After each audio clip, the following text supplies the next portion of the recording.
Mesdames et messieurs, bonsoir et merci de votre fidélité à votre télévision régionale Prestige, le journal.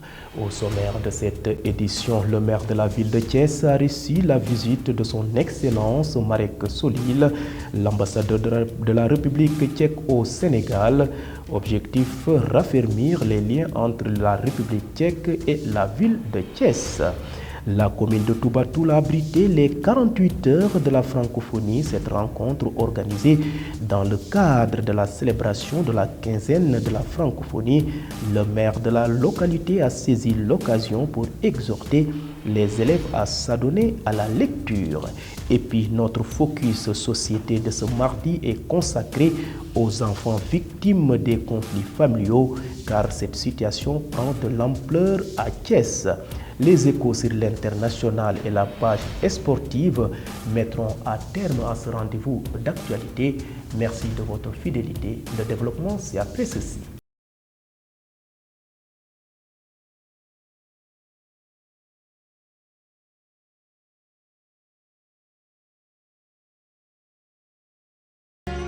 Mesdames et messieurs, bonsoir et merci de nous rester fidèles. Démarrons ce rendez-vous d'information par la situation épidémiologique du jour.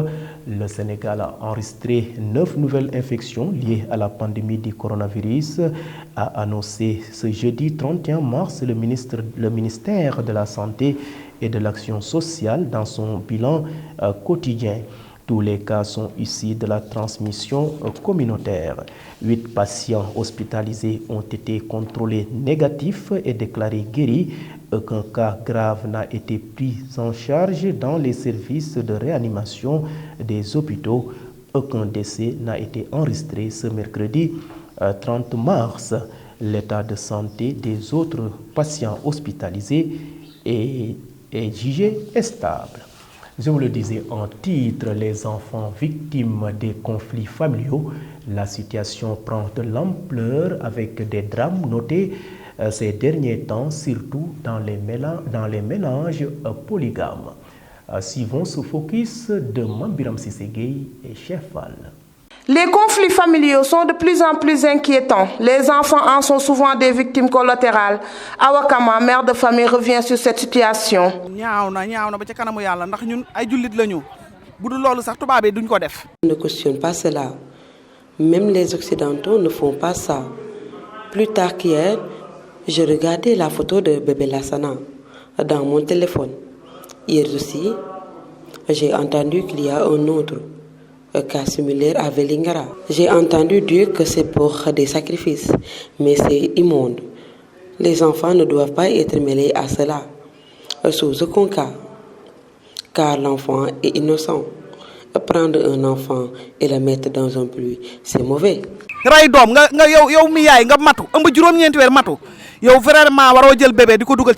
problème réside parfois dans le déficit d'éducation par rapport aux gens concernés. Mohamed Sidati insiste sur cette éducation.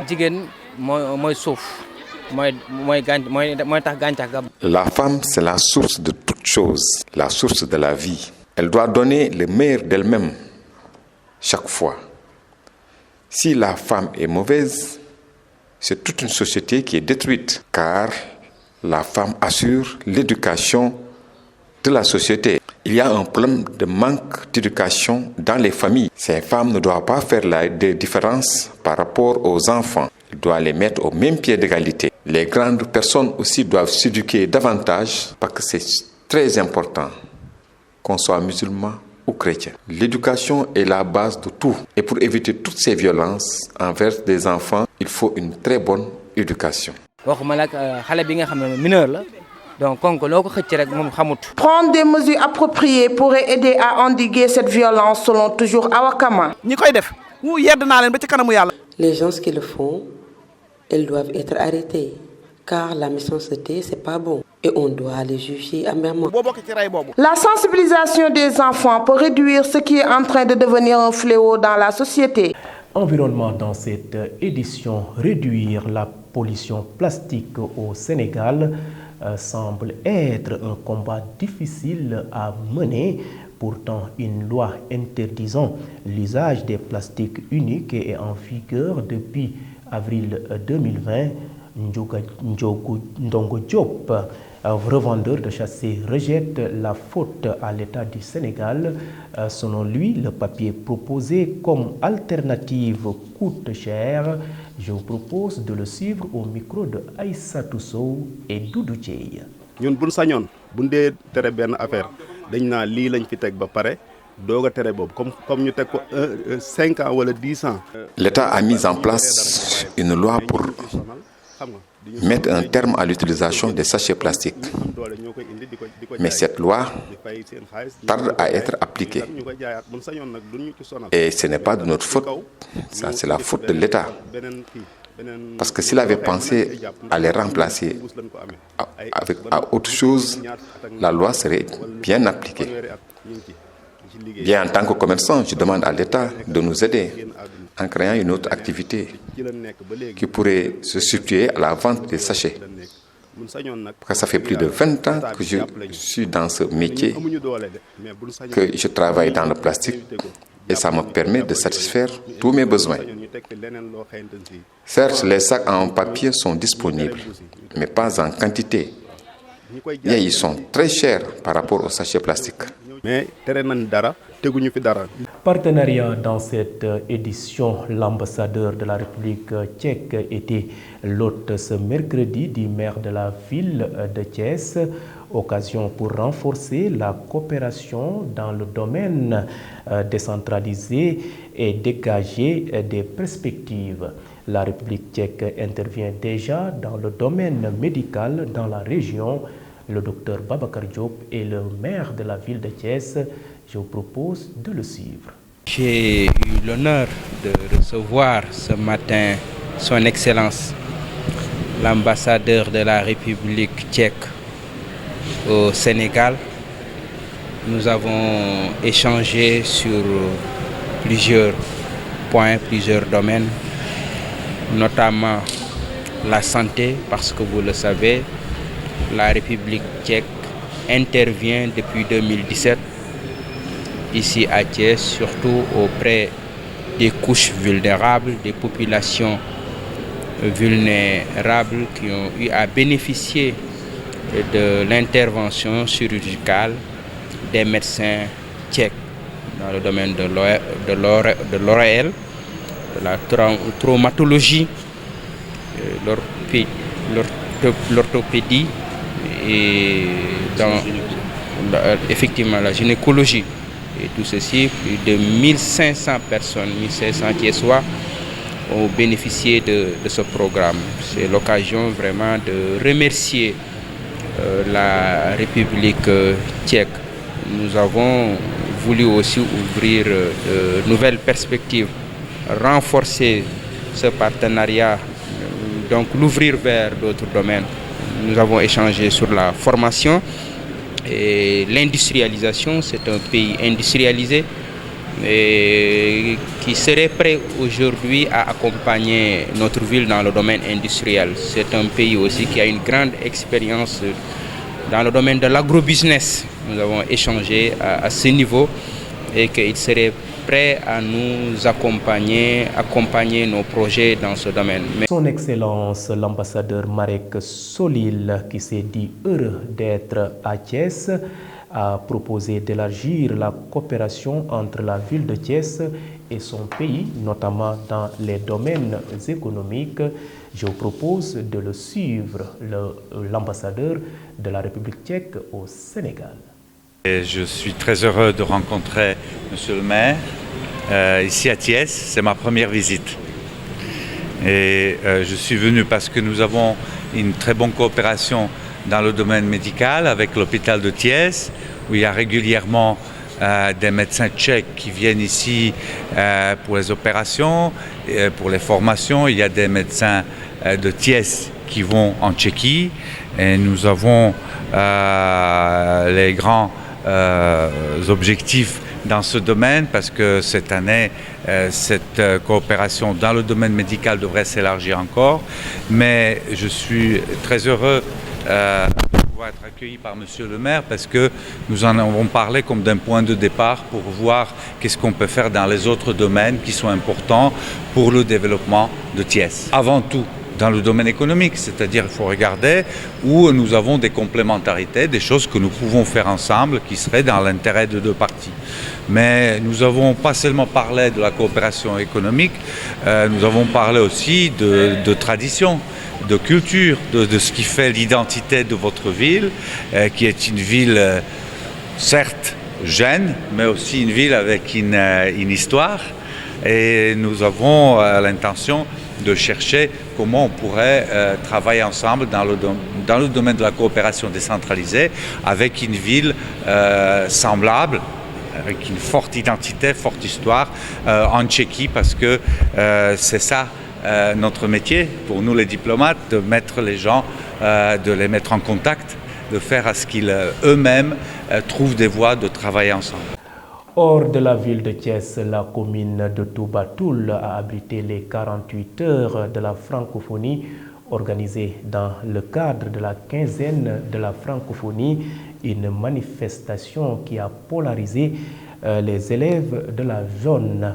Occasion saisie par le maire Ahmed Dieye d'inviter les élèves de sa localité de s'adonner à la lecture. Je vous propose de suivre le maire de la commune de Toubatoul. Nous sommes là pour célébrer les 48 heures de la francophonie avec beaucoup d'activités au programme, des activités éducatives, des activités culturelles, mais également des activités sportives. Les élèves aujourd'hui préfèrent utiliser leur smartphone que d'ouvrir un bouquin, que d'ouvrir une œuvre au programme. C'est un problème qui est là et que les élus locaux doivent prendre à bras le corps pour essayer quand même d'éradiquer ce fléau. La francophonie est là pour accompagner les élus locaux dans ce sens. Donc Toubatoul ne sera pas en reste.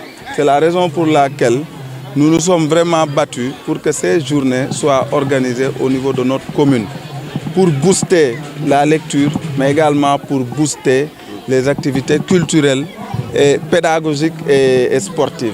Oui, c'était un plaidoyer qui m'a été donné par les populations de Toubatoul pour l'érection de la maison de la francophonie ici à Toubatoul. Le conseil municipal est prêt à donner l'assiette foncière. Maintenant, pour ce qui est de la construction et de l'équipement, le conseil municipal et toutes les populations de Toubatoul, en tout cas, donnent le plaidoyer au directeur de la francophonie, mais également à la représentante du ministre Pendambo, représentante du président de la République auprès de la francophonie.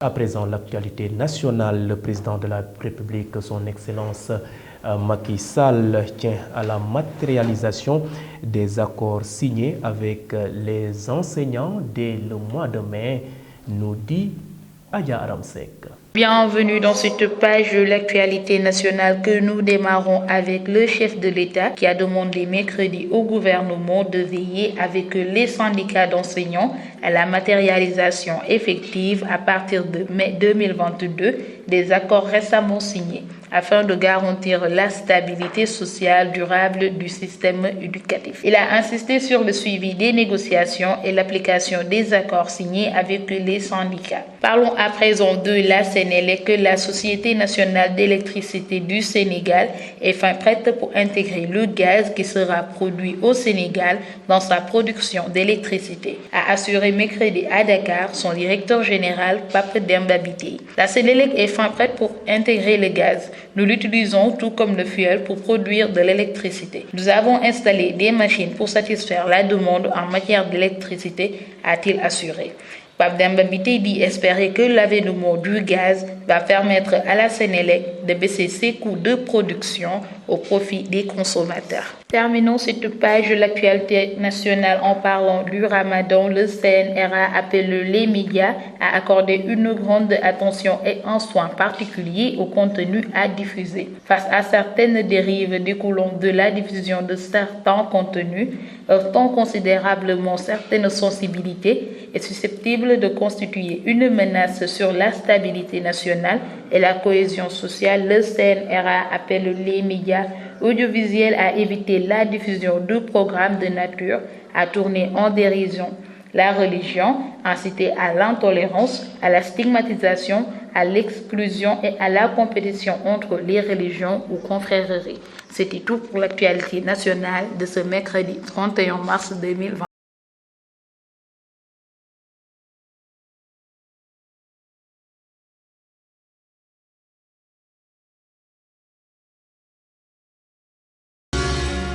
En Tunisie, le président Saïed dissout le Parlement 8 mois après l'avoir suspendu.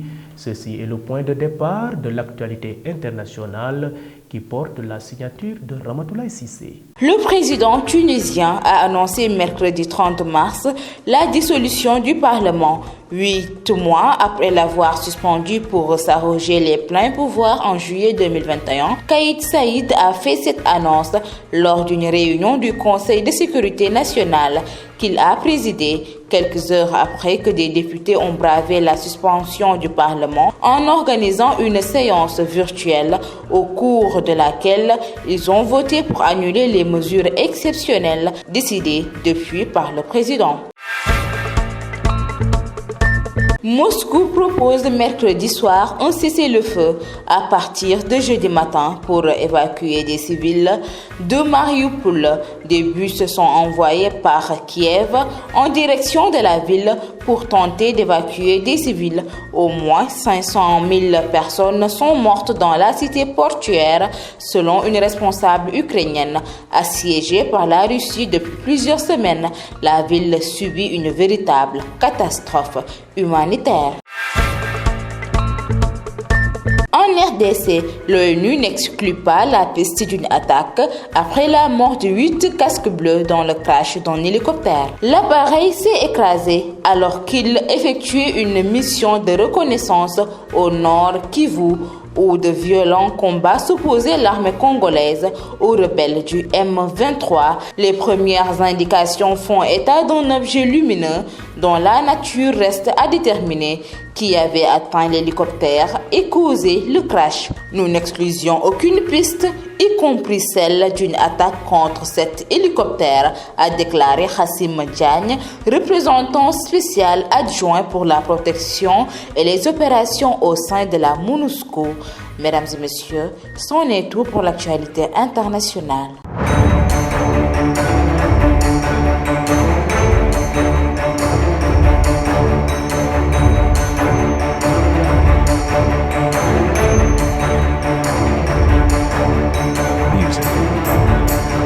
Mondial 2022, l'Algérie va demander à la FIFA de rejouer le barrage contre le Cameroun, nous dit Fatou Falgueï. Démarrons les actualités sportives avec la qualification au Mondial 2022. La FIFA félicite le Sénégal, alors que l'Égypte a saisi la FIFA pour se plaindre des attaques qui seraient perpétrées à Dakar contre sa délégation. Le président de la haute instance du football mondial a quant à lui adressé ses félicitations au Sénégal pour sa 3e qualification à la Coupe du Monde. À 2 jours du tirage au sort final de la Coupe du Monde de la FIFA Qatar 2022, je tenais à vous adresser au nom de toute la communauté du football nos félicitations les plus sincères pour la qualification du Sénégal à la compétition phare du football mondial. Toujours Mondial 2022, Algérie va demander à la FIFA de rejouer le barrage contre le Cameroun. La fédération aurait décidé de formuler une demande officielle à la FIFA pour rejouer la rencontre attachée selon eux de multiples erreurs d'arbitrage. 2 buts ont notamment été refusé aux coéquipiers de Riyad Mahrez. Toutefois, cette démarche a très peu de chances d'aboutir. Terminons avec Nigeria-Ghana tabassé par des supporters. Un médecin de la CAF meurt. Un médecin zambien de la CAF est mort après avoir été tabassé par des supporters qui ont envahi la pelouse à la fin de rencontre. Le Ghana s'est qualifié pour les phases finales de la Coupe du Monde au Qatar à la faveur du but à l'extérieur après son match nul au Nigeria. Les tentatives de réanimation avec masque à oxygène par la suite n'ont pas réussi à ramener l'officiel à la vie. C'était tout pour les actualités sportives. Merci donc à vous Fatou Fall Gueye, et ceci met fin à ce rendez-vous d'information. C'était le journal de ce jeudi 31 mars 2022. Vous étiez trop nombreux à nous suivre à l'étranger via le réseau IPTV. D'autres optent pour nos différentes plateformes, à savoir le site d'information www.prestigethies.com, la page YouTube de Prestige et la page Facebook Live. En tout cas, votre fidélité fait notre fierté. Merci de nous rester fidèles et bonne fin de soirée.